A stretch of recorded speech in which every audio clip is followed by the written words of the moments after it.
Hello and welcome.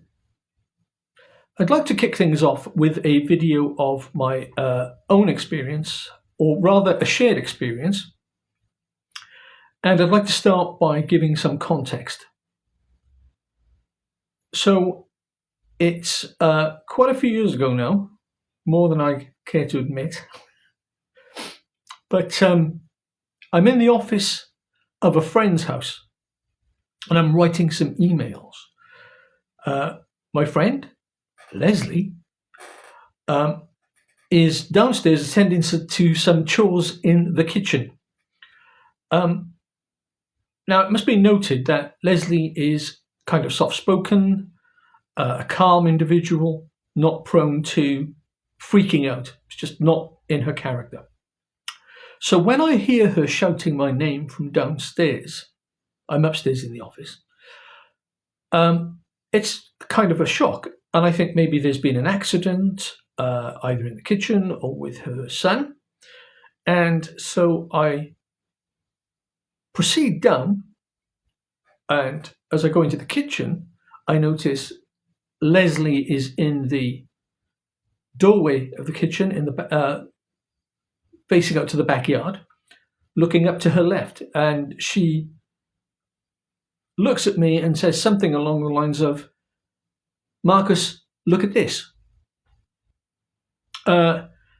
which I duly do. I go to the back door, I look up into my left, and low in the sky, tumbling end on end, and is a chrome disc, quite thin, large.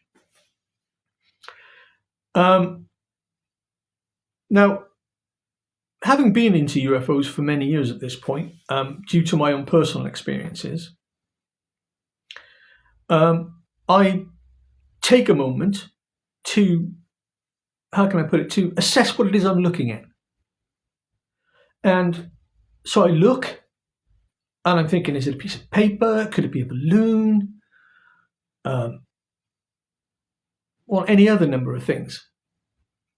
Is somebody somehow managed to levitate a serving platter? And when I've satisfied myself that it's none of these things, I just say very quietly and clearly to Leslie, "Get your camera," which she does very quickly. It still takes a little bit of time to set up, but I start filming as the object, unfortunately, is moving away from us into the sky. For reference, I see the object kind of here. If I can just put it in camera, it's kind of there, maybe a bit higher. And just as a reference, it's kind of on a shallow arc upwards into the sky. Very shallow, has to be said. And I start filming. Now, I'm caught off guard here. There's nothing in the garden which I can rest the camera on, so I'm kind of stood here like this with the camera in my hands, getting close to maximum magnification as it's moving away, and I'm trying to keep the thing in frame and in focus. That's effectively it. So let's have a look at the footage, shall we?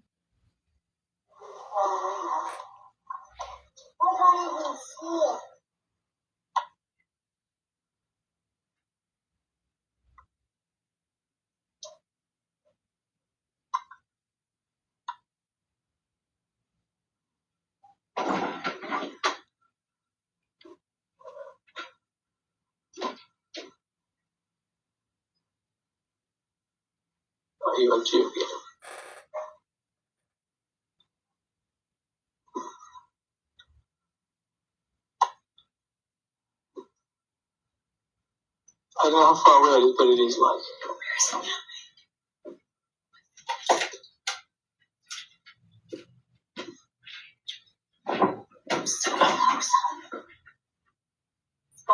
Now you'll notice, looking at the footage, that the object seems black on one side, chrome on the other, and is very, as I say, it looks thin, but there's definitely some body to it. And it occurred to me as I was watching the thing, when I was trying to work out whether it was a balloon or not, that it was, when I first saw it at least, which was quite close, that the object was large and thin. And it occurred to me, had it been a balloon, it wouldn't have had the thickness, if it was a balloon, to sustain its rigidity in the wind. It would be bending. It would have been effectively a partially inflated balloon. What we're looking at here is a very structured thing. And also, I don't remember it being black and chrome when I first saw it. It just struck me as being silver all the way. But memory's a funny thing, and we do misremember things. So thank heavens for footage.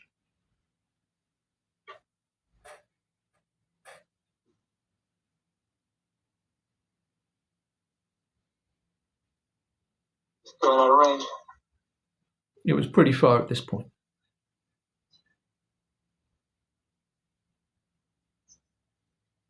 It was really close. Why didn't you come here? I was shouting your name.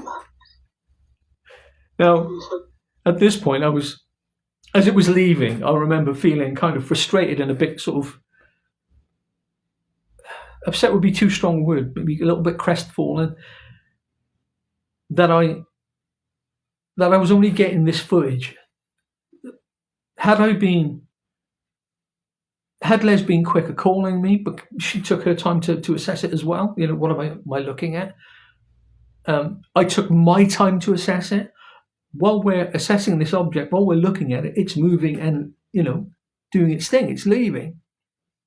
But I have to give credit where credit's due. Even seeing this thing, this disc, Leslie still had enough wherewithal to call me. I mean, especially because UFOs are my thing. I really, you know, I've always enjoyed them. And Les really, I'm not sure if she ever really had a view on it until this happened. So I am eternally grateful for the fact that she called me and we were able to capture this footage. So let's carry on with it.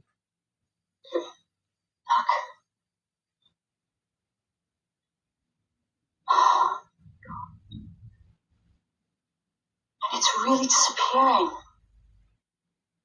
So to the naked eye, Les was, you know, she could only just see it at this point. And we've still got... So bizarre. It's just floating around, like rotating around. Look at the sky. Okay, so now we move into the second part of the video, which effectively is kind of the descriptive thing, the witness testimony, if you like.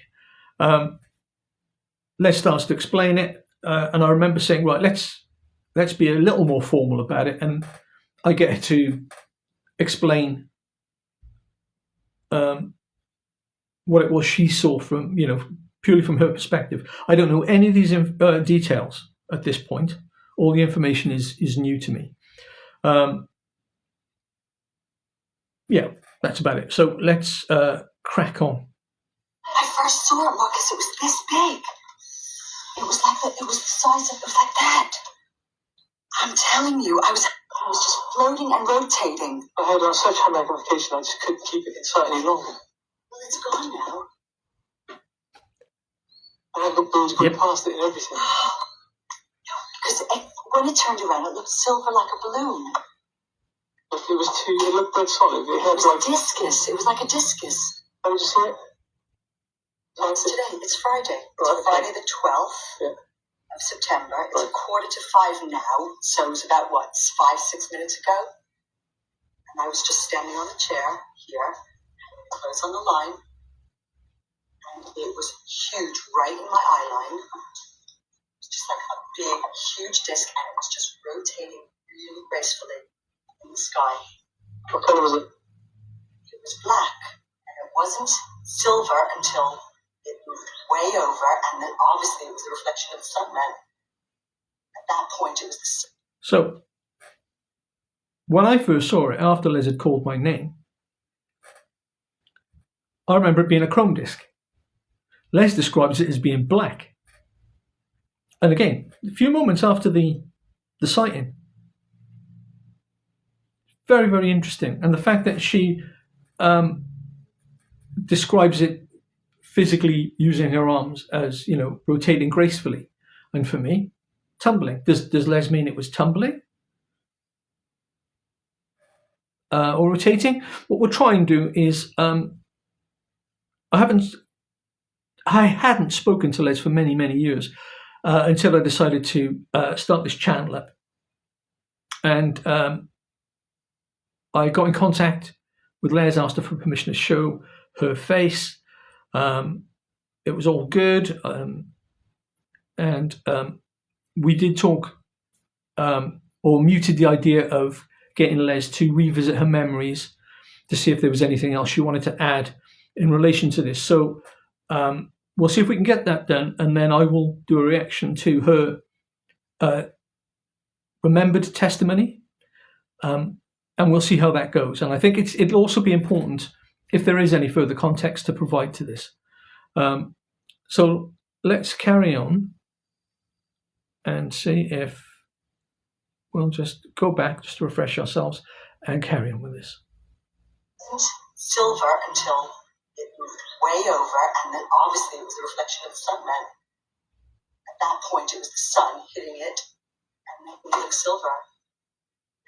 There was only 1 second when I thought, no, that's a kid's balloon. It's one of those tinfoil balloons. But that was when it was way, way out of sight. It looked small enough to be one. But when it was at this point here, it looked way too big to be a balloon, a kid's balloon. And there was no shape to it. Well, it was just a round shape. It wasn't like... Was it like a ball? No, it was not a ball. It was like a satellite dish. It was a discus shape, dish shaped.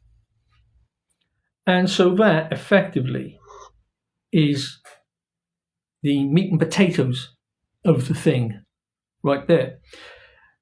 It is important to note that, as I said previously, Les was just a very real person, not given to flights of fancy, down to earth, as I say.